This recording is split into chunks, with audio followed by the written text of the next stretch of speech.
En el África hay una transmisión selvática donde está el emagogo, que es un vector parecido a la ERE. Sin embargo, se vuelve semidoméstico y se vuelve urbano. Por eso es que en el África, cuando ocurren los brotes, son extensos con un gran número de fallecidos. Y este es el mapa que ya Tom Mona publicaba en el año 2001. Estas eran las regiones que afectaban muy claro lo que se llama el cinturón. Fíjense que aquí Paraguay y Argentina no habían sido afectados. Y esto es importante porque después sí apareció esto. ¿Cómo es la forma de transmisión en América Latina? Básicamente es todavía selvática, que el emagogo tiene un rol importante y las enfermedades de los monos son muy valiosas cuando uno estudia esto, porque estos son el gran reservorio. Todavía no han habido casos urbanos en los últimos casi 100 años en Sudamérica, excepto en Paraguay, donde cerca Asunción casi se volvió urbana de enfermedad en el 2008. Entonces se mantienen los bosques tropicales, los mosquitos afectan fundamentalmente a los monos, pero ocasionalmente a los seres humanos, especialmente a la gente joven que se expone por ir a trabajar a zonas aisladas, y estas personas van sin ser vacunadas. Normalmente el cuadro clínico, como otras enfermedades, tiene una gran cantidad de enfermos asintomáticos que la mayoría de veces no se diagnostican. Sin embargo, hay formas leves, moderadas y graves y malignas. Y esto es importante, que el cuadro clínico se parece mucho a leptospirosis, un cuadro agudo muy corto, de 3 a 4 días. El tiempo de incubación es sumamente corto, pero después aparece un día una fase asintomática y después aparecen las complicaciones graves. Normalmente la incubación es menos de una semana. Fíjense que cuando ustedes ven que en tal país la mortalidad es 30 o 40%, se debe a que estos no están diagnosticando a estos otros grupos y solamente están diagnosticando los que van a los hospitales. Entonces las formas hemorrágicas graves, que corresponde al 5 al 10% de pacientes, sí tienen una inusitada mortalidad. O sea, estos son pacientes que tienen un grado importante de fallecer. Normalmente la OPS dice que es una enfermedad viral aguda transmitida por mosquitos, febril, tiene una remisión parcial seguida con una recurrencia, esta curva de camello, digamos, fiebre alta, hepatitis, y lo que es importante, albuminuria. Ya las formas más avanzadas tienen insuficiencia renal, compromiso de shock y una hemorragia generalizada. Entonces, es importante que al comienzo parece una hepatitis con fiebre, cefalea y mialgia, pero rápidamente hay inyección conjuntival, rápidamente hay bradicardia, como se ve en leptospirosis y antifoidea, y hay leucopenia. Después desaparecen los síntomas y al reaparecer vienen las formas graves, donde se destaca el vómito negro, que es una de las descripciones antiguas del vómito negro, sumamente explosivo en estos pacientes, que se ponen más histéricos y comienzan a sangrar de manera notable y entran en shock. Lo que diferencia a este virus de los otros virus que estamos discutiendo es la albuminuria. O sea, la presencia de albuminuria usted nos debe poner en guardia de la posibilidad que estamos manejando un paciente con fiebre amarilla. Leptospirosis, hepatitis, etcétera, habitualmente no dan esta condición. Las otras pruebas sí pueden ser exactamente iguales que cualquier arbovirosis o cualquier hepatitis. La albuminuria es una característica importante a recordar cuando uno trata de mirar el diagnóstico. Los diagnósticos se hacen con serología. Como es cuadro sobreagudo, muchas veces no alcanzamos a hacer el diagnóstico, pero la búsqueda de PCR es importante y finalmente ayuda mucho los exámenes de tejido cuando los pacientes han fallecido. Y eso es un poco lo que se reconoce. Ahí quiero mencionar que en América Latina, los países que más tenemos fiebre amarilla siempre es Brasil, Colombia y Perú, que somos los que reportamos más casos. O sea, ustedes tienen que saber que las áreas especialmente amazónicas son las áreas endémicas de esta condición. Muy bien, entonces tenemos una enfermedad que produce una lesión hepática. La fiebre amarilla no deja secuelas. Es importante que ustedes recuerden que aún las formas graves no terminan en formas de secuelas severas. Y entonces apareció vacuna, habíamos comentado en 1930, o sea, vamos a tener 100 años de vacuna. Es una vacuna de virus vivo atenuada que solamente se produce en 4 lugares en el mundo. Uno de ellos es el Instituto Fiocruz para América Latina, pero también los grupos de Pasteur han creado 2 centros, hay 4 sitios en todo el mundo que proporcionan estas vacunas. Se puede usar desde los 6 meses, sin embargo es mejor de los 12 meses porque ya veremos que en este grupo pequeño hay problemas. La segunda cosa es una dosis única, duradera. Antiguamente se vacunaba cada 10 años, ahora es una condición bien inusual. Lo que es importante es que nos da una protección muy buena contra la posibilidad de esta enfermedad. Nosotros tuvimos oportunidad cuando yo fui parte del comité de la OMS, que se llama SAGE, que era la Unión de Expertos, de revisar junto con otros grupos y se publicaron varios artículos sobre cómo la necesidad de una vacunación cada 10 años era absolutamente innecesaria y por eso se quedó en que debería quedar solamente con una dosis. Sin embargo, algunos países todavía siguen exigiendo vacunas cada 10 años. Una de las cosas importantes que tempranamente se averiguó es qué pasaba con los pacientes con HIV. Estoy hablando de hace 10 años, 12 años, donde recién estábamos estableciendo buenos regímenes terapéuticos para HIV, y resulta que había pocos estudios. Sin embargo, desde esos estudios solamente se reportó un paciente que hizo una forma de reacción moderadamente severa cuando tenía menos de 200 CD4. Este paciente lo vacunaron, tenía 108 y hizo un meningoencefalitis. Como ustedes saben, los pacientes con VIH, cuando son diagnosticados, tienen tendencia a viajar, quieren, concretar sus sueños de tal o tal, y viajan con mucha frecuencia. Y esta es una de las preguntas. Hoy en día sabemos, y hay una larga experiencia, todos los pacientes con más de 200 CD4 o targa no requieren ningún problema ni tienen más susceptibilidad de hacer efectos adversos. La otra cosa que hay y que debemos recordar es que, ¿por qué hay casos que se dicen, oye, fueron vacunados o hicieron fiebre amarilla? Por 2 razones. Una de ellas es que los gobiernos muchas veces compran multidosis, porque son muy prácticas para vacunar soldados o ir a un colegio y vacunar a todo el mundo, al personal de salud, pero no es muy práctico en la comunidad. Y la razón es porque cuando ustedes abren este vial, solamente tienen de 6 a 8 horas. Después de 8 horas ya el virus no sirve, la vacuna se perdió la eficacia.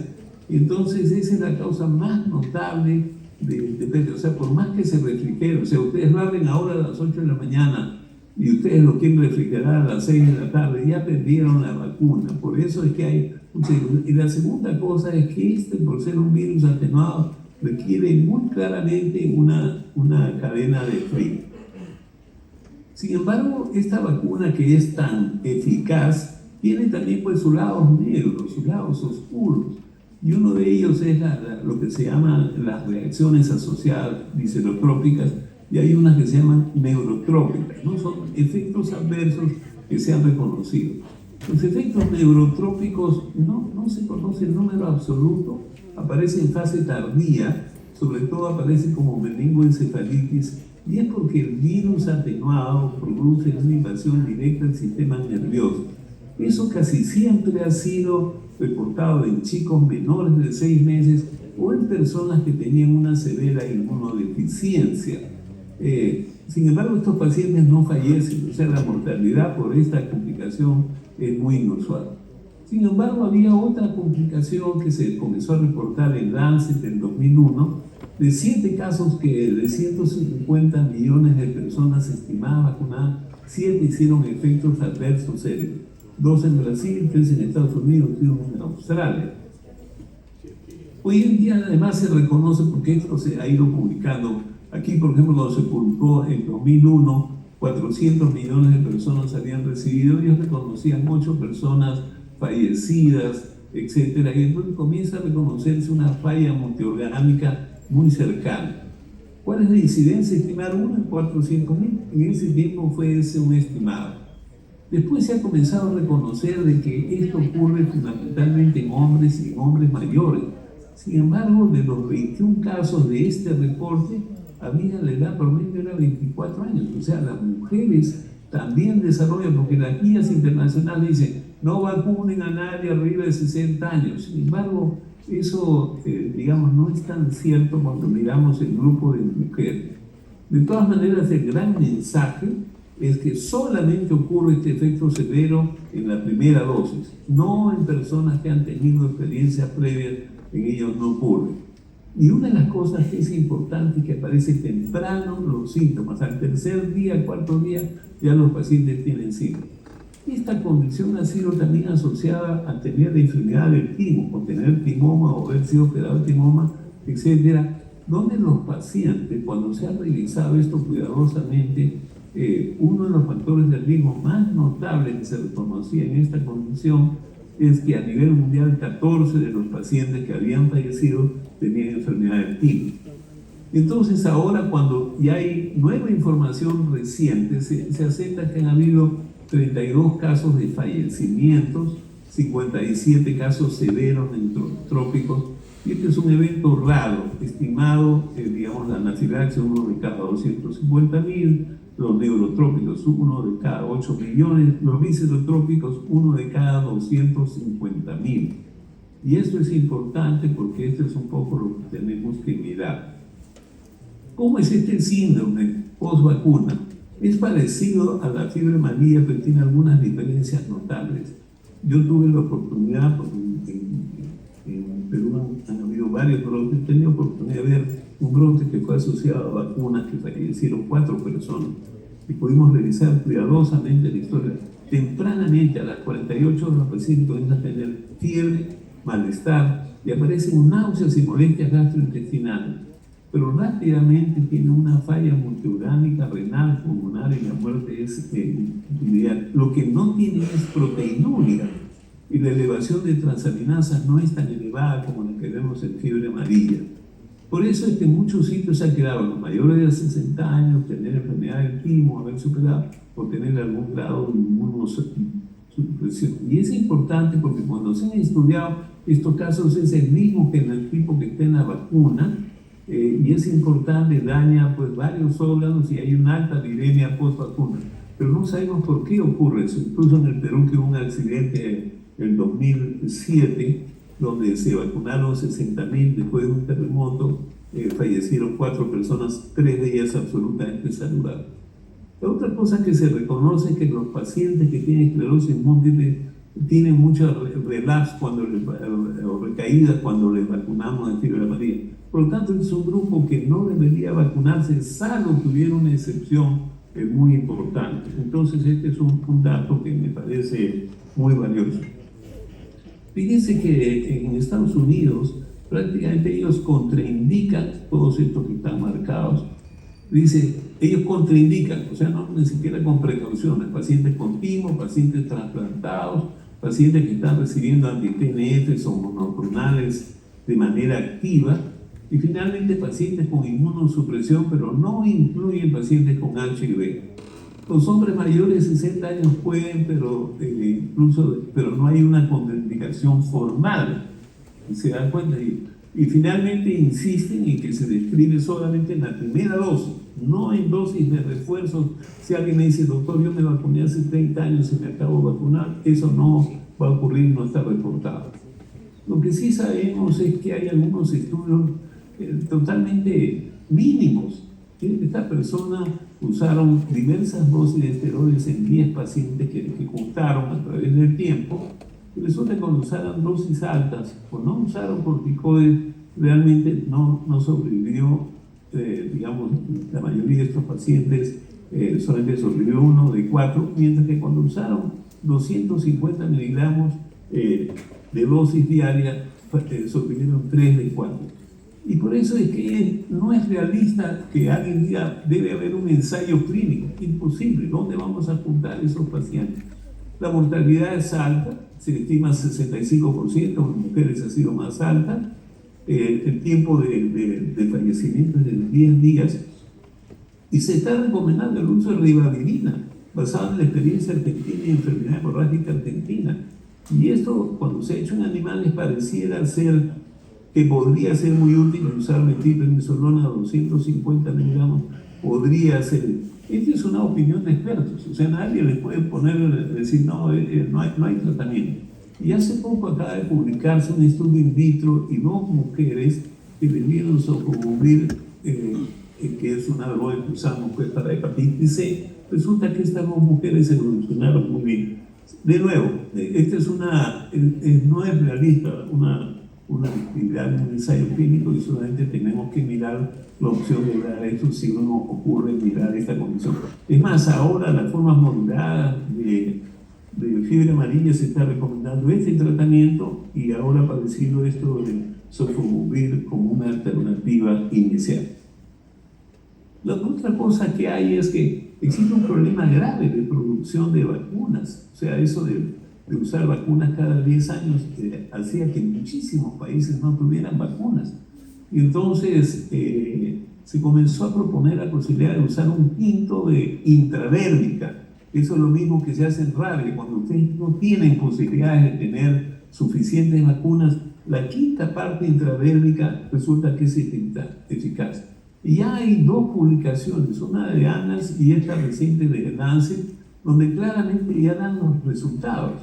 Y lo que hay es que sí hay una respuesta inmune adecuada, sin embargo la duración todavía no es reconocida.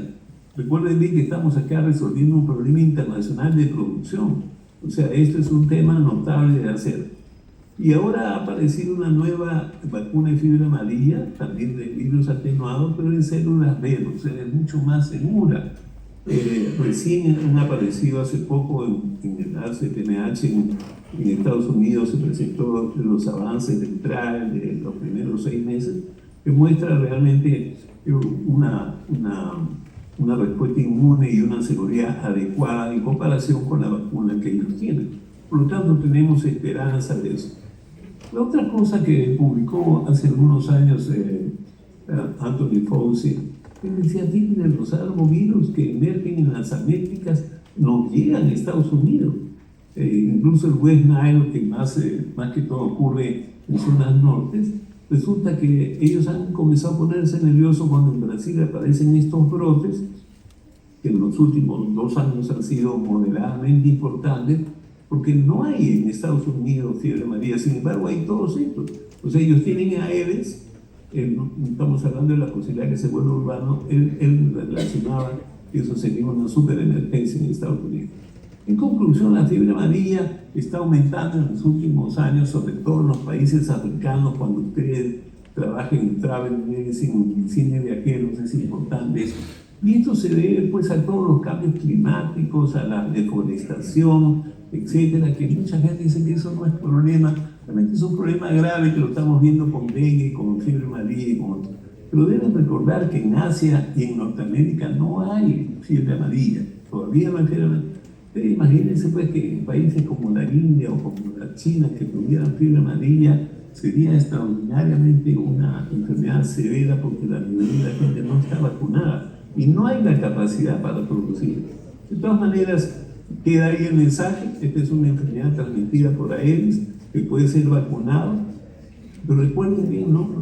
Hace años falleció un paciente argentino que se iba a Brasil de turismo. El día anterior lo vacunaron. Eso está mal. Eso no protege a nadie. 10 días antes y ahí en adelante tiene que ser el tiempo mínimo de vacuna para que vean eficacia. De otra manera, los pacientes no están vacunados, no están protegidos, perdón. Y hubo un paciente que se vacunó el día lunes, fue a Brasil el día martes y falleció en 6 o 7 días por tener fiebre amarilla, que ustedes conocen mucho mejor que yo. Muy bien. Sigamos entonces con este periplo de andar por los virus, entre comillas, tropicantes. Y vamos a hablar de 2 que también han habido en Argentina. Acá quiero referirme que en Argentina ha habido casos importantes de chikungunya, han habido menos casos de Zika. Pero de nuevo, el Aedes se vuelve pues nuestro gran enemigo. Estas son las zonas estimadas donde hay geográficamente, donde hay Aedes. Y entonces aparece otro vector que todavía es más importante, que es más agresivo, se llama el Aedes albopictus, que se llama el Aedes tigre, y que es importante porque tiene una distribución bastante diferente. Por ejemplo, fíjense en lo que pasa en Estados Unidos, fíjense en lo que pasa en la parte baja de Paraguay, Uruguay, en parte de Argentina. Entonces, esta migración, estos son unos mapas publicados hace unos 3, 4 años. Esto está cambiando, o sea, con el cambio del clima está cambiando y entonces tenemos una migración importante.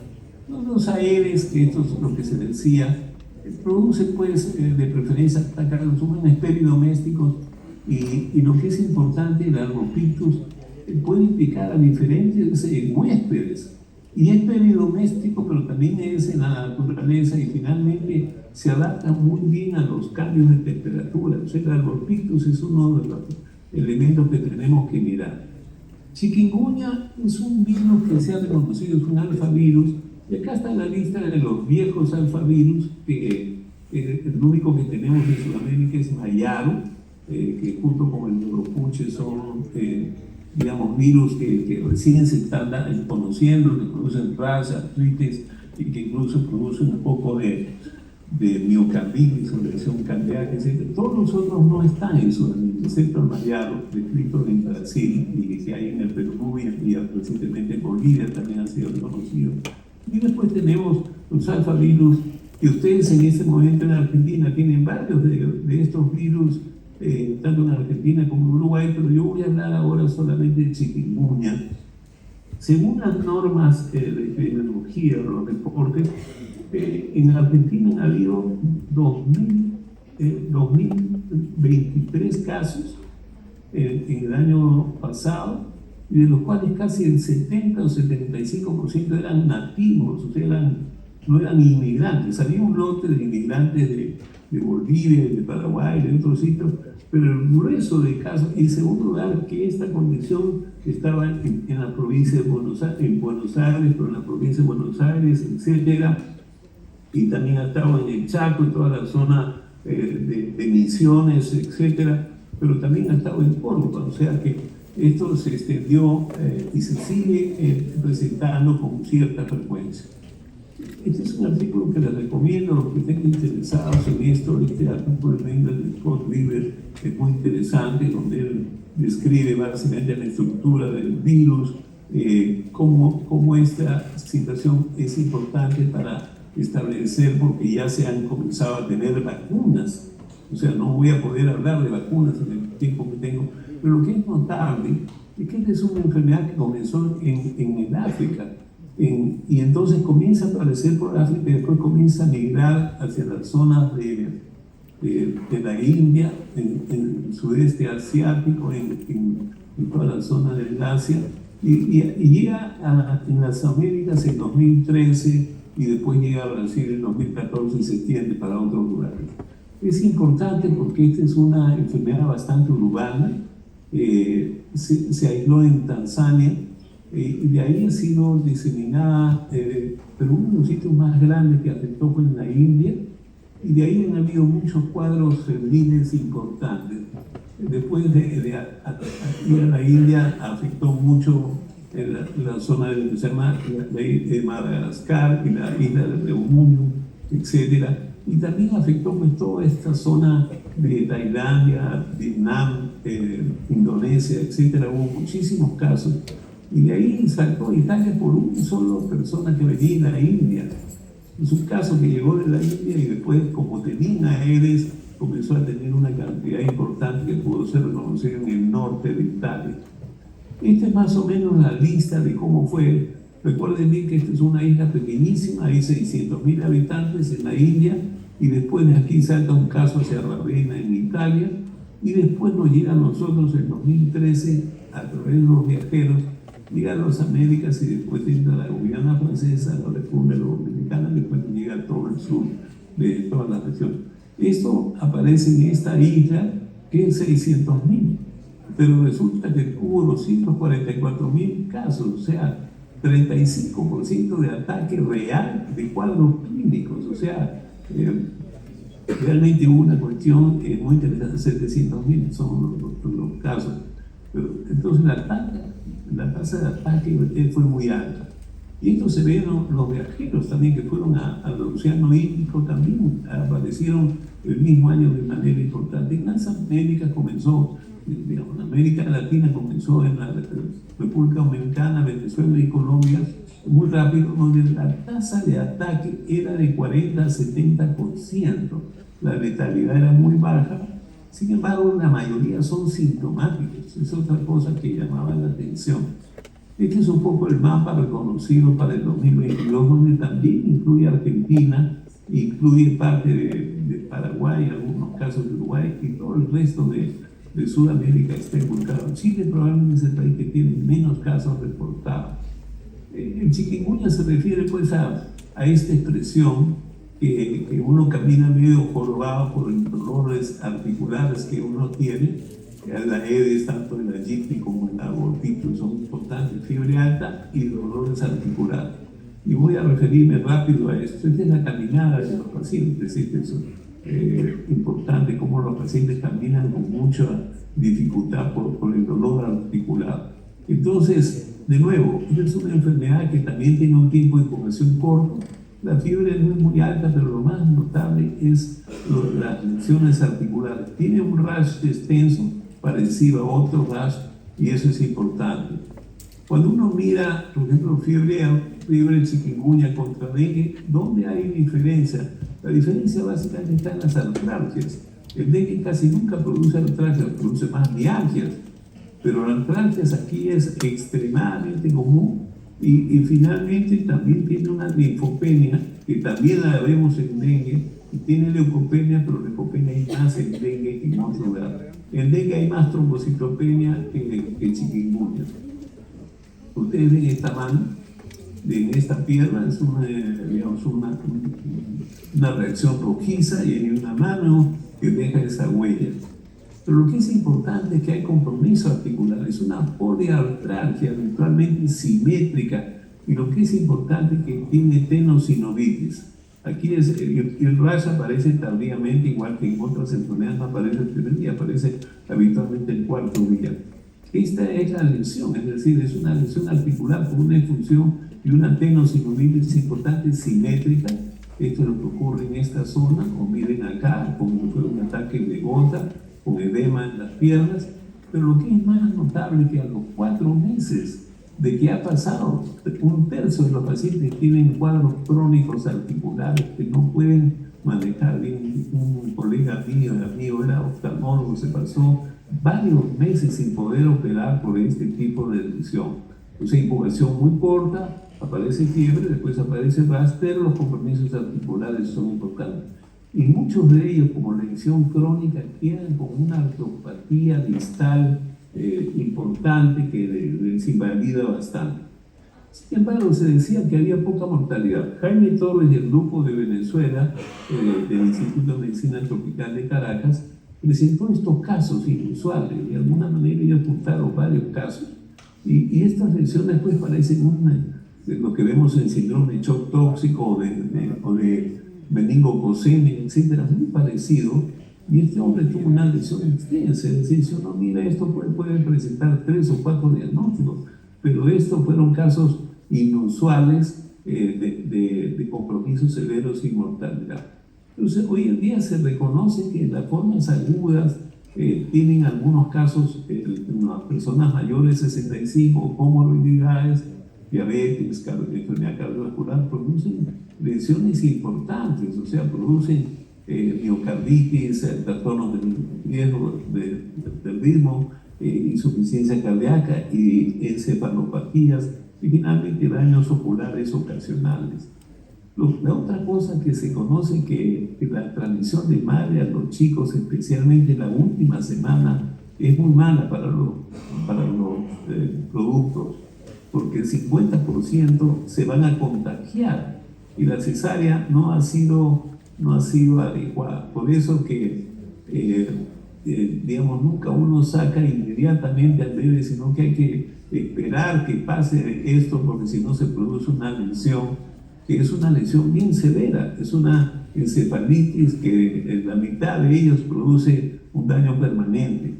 y esto parece pues una sífilis, etcétera, pero en realidad es las formas, digamos, de chikungunya neonatal. Por eso es que en ese caso es mejor que se demore en dar a luz y después que pase ya el chikungunya uno puede sacar a los niños, porque ese cuadro es importante. En cuanto a la mortalidad y la letalidad reconocida, hay cifras más o menos variables y hasta ahora no se sabe qué cosa es lo que pasó, no se sabe si es que se reportaban más pacientes hospitalizados, pero la cifra en un lado es como 10 veces mayor que en otros lados. Sin embargo, hoy en día se acepta que es menor del 1%. Sin embargo, cuando aparecen artículos puede llegar hasta 10%. Pero yo creo que este es el sesgo de que se reportan pacientes hospitalizados y no se reporta el grueso. Lo que sí se sabe es que pareciera ser que los que tienen dengue y tienen Zika, en su historia reciente, estas coinfecciones y después viene chikungunya, estos son los que irían mal, o sea, esta secuencia sería negativa para la persona. El diagnóstico, pues, hay que hacer PCR o hacer un test de IgM. La IgG no va a ser útil para las formas crónicas si no conseguimos establecer el diagnóstico. Digamos, desde el día 5 del síntoma ya aparecen anticuerpos que uno podría tratar de usar. Aquí recordar solamente los que tienen artritis, los que tienen hemorragia y los que tienen encefalitis. Entonces, solamente el dengue y el chikungunya son de los raros casos que nos pueden producir encefalitis. Mayaro produce más artropatías y dengue pues produce más formas hemorrágicas. El tratamiento es sintomático, no hay un tratamiento especial, no hay antibióticos y no hay el uso de corticoides. Muy bien, el tercer elemento que queremos pasar en esta maratón, que digo yo, es mirar Zika. Zika es una zona de Uganda, o sea, es una zona que es importante. Nuevamente, esto fue parte de un estudio, se está estudiando con fiebre amarilla, etcétera. Realmente después se demostró que era otro virus y que comenzó a aislarse ya no solamente en Uganda, sino en Tanzania y después en Nigeria. Así que yo creo que este es un elemento importante en la historia de esta condición. Acá la incubación puede ser un poquito más larga. Los síntomas son parecidos, pero aquí la fiebre no es muy alta, se dice que es una enfermedad mucho más benigna. Produce bastante ras, pero lo que diferencia bastante es la conjuntivitis. O sea, si ustedes ven poca fiebre y no ven la fiebre alta del dengue o de chikungunya y tiene conjuntivitis, probablemente el paciente está teniendo un Zika. Y es importante que recuerden que un buen grupo son asintomáticos. Habitualmente el tiempo, como digo, es corto y aparentemente, como otras condiciones, parece ser que el que hizo Zika ya está protegido, pareciera ser hasta ahora. De nuevo, esto comenzó y fue migrando de Uganda hacia otros países y después terminó en toda la zona de Pakistán, Malasia, Indonesia. Recuérdense que hay migraciones religiosas, etcétera, que migran muchas personas de un lado al otro, que eso fue históricamente importante para la transmisión de cólera, pero también en este caso esta población migra y como hay los vectores, entonces aparece la enfermedad.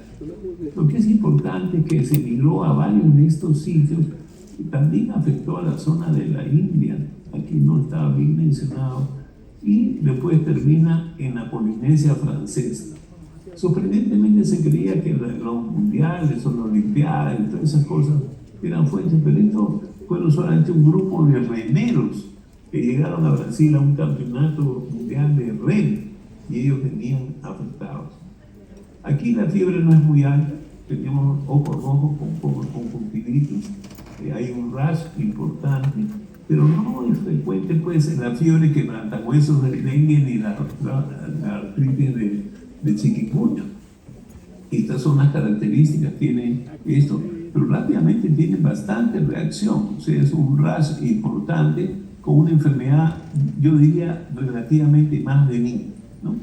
Entonces, si ahora quisiéramos mirar, la fiebre no es tan importante, las artralgias tampoco son más importantes en Zika, pero sí comienzan a tener edema y tienen rápidamente este rash. Lo que diferencia es tener conjuntivitis. El dolor retroocular, que yo recuerde, no es tan importante como si lo es en dengue. Los pacientes no tienen hepatomegalia, no tienen leucopenia, no tienen trombocitopenia y no hacen hemorragia. O sea, aparentemente Zika es una condición, entre comillas, clínicamente mucho más leve. Pero hay malas noticias con Zika. La primera mala noticia apareció en Brasil, pero la primera publicación aparece porque los franceses van a revisar sus datos. ¿Y qué cosa encuentran? Encuentran de que ellos tenían casos de Zika y le comienza a aparecer una epidemia de Guillain-Barré. Un Guillain-Barré que es bastante corto, que aparece en Zika y a los pocos días ya tiene, o sea, es un Guillain-Barré temprano, muy parecido al Guillain-Barré típico, que se asocia a haber tenido Zika. Incluso después se hicieron un mapa sobre que tuvieron antes dengue, etcétera, y era cierto, o sea, parecería esta condición. Sin embargo, les puedo decir que en el Perú, igual que en otros países, nosotros tuvimos la misma situación. Tuvimos casos de Zika y comenzamos a tener, Guillain-Barré a los pocos días. Esa fue la primera mala noticia que existe. Felizmente, este Zika no se acompañó de una alta mortalidad, pudo ser manejado la mayoría de veces. El otro problema que ocurre es que Brasil tiene reportados por años sus microcefalias, y en eso aparece bruscamente un área donde había mucho Zika y que comienza a reconocerse que se había aumentado 20 veces más.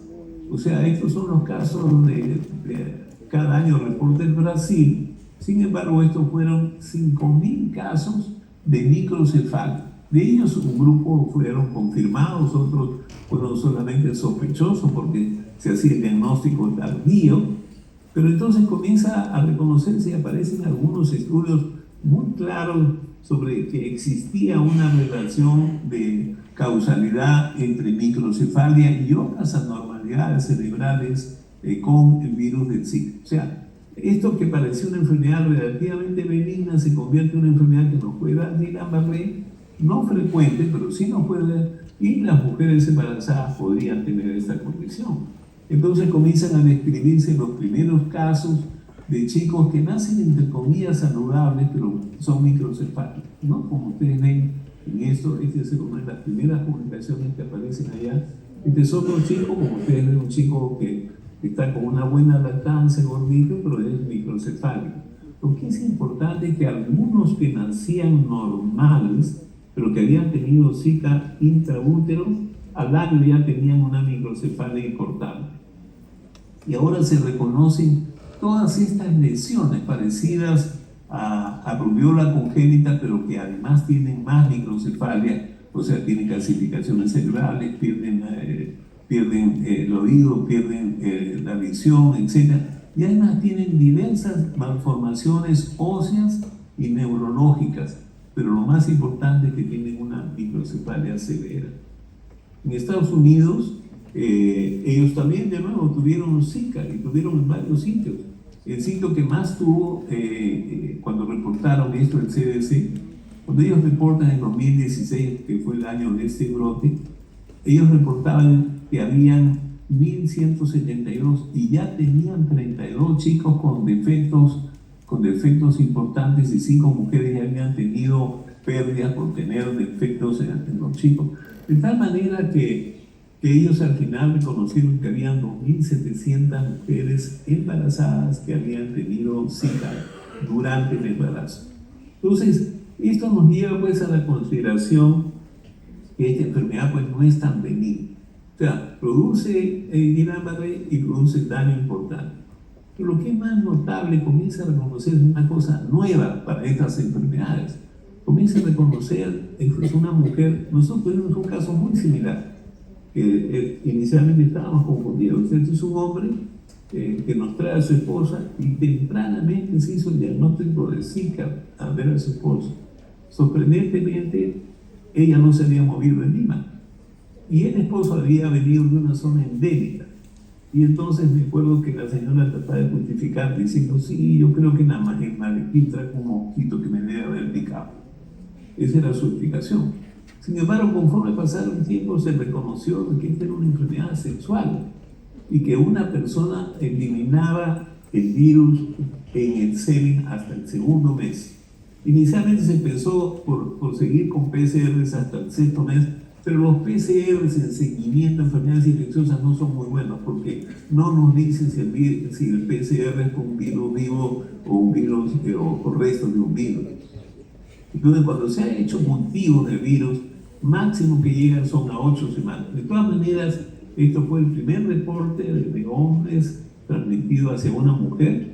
Después se reconoció también en la relación sexual de hombre a hombre. De tal manera que quedó muy claro que esta era una enfermedad de transmisión sexual también. Y es importante porque tenemos que avisar a la gente que viaja a áreas endémicas que si su pareja está embarazada, tendrá que usar un condón, una protección por 2 o 3 meses para no transmitirle a su pareja que esté embarazada la posibilidad de pasarle este virus. Y como digo, es muy benigno, entre comillas. Incluso la recomendación que hacen tanto en Europa como en CDC dice, no, si una persona va a una área endémica, regresa, debe usar una protección con su pareja de 8 a 10 semanas, aunque no haya tenido ningún síntoma, especialmente cuando la pareja está embarazada. Entonces, este es un virus, entre comillas, benigno, pero que se produce transmitido por mosquitos. Puede haber una infección intrauterina, pero también se reconoce que es una infección sexual. Es una cosa notable, o sea, el Zika, que era una enfermedad de comillas benigna, nos trae Guillain-Barré ocasionalmente, nos trae microcefalia en mujeres embarazadas, y ahora se incluye en la lista de personas que tienen, digamos, que es una virosis de transmisión sexual.